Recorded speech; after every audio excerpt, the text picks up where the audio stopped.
Hey fashion lovers, welcome to the Fashion Try-On. If you want to support our channel, please be sure to like and subscribe. Today we're unboxing and trying on the Lululemon V-Waist Yoga Tight in 25 inches with the grid texture material.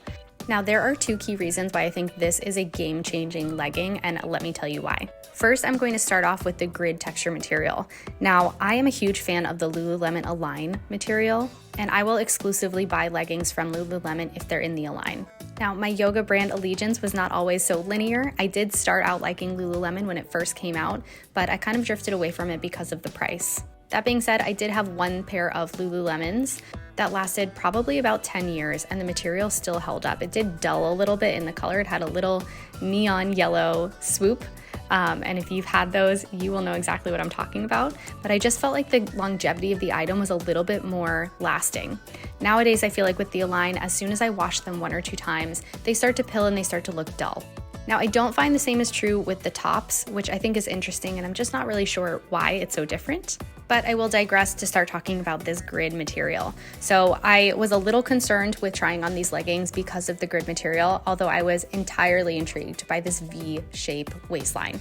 My first impressions of this grid material is that it's not as buttery soft as the Align when it's off.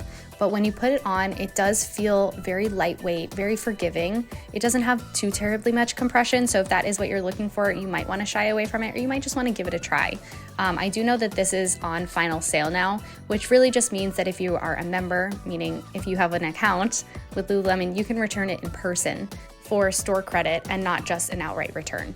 Nonetheless, I think if you are a fan of the Align, you're not going to be disappointed with this grid texture. It does feel a lot like kind of just a different type of aloe yoga micro waffle. So if you have that reference point, then that would be great. Now, the second and most important game-changing feature of this legging is the V-waist. And not only is there a V-waist in the back, there's actually one in the front as well, which overall I think changes the shape of the legging and gives an overall kind of lifting impression, and it just feels a little bit better. Especially if you do have a smaller waist, I think you're really going to like this legging. Now, as I mentioned, these are on final sale, so if you do want to give them a try, I would suggest sooner rather than later. Thanks so much for watching, and be sure to subscribe.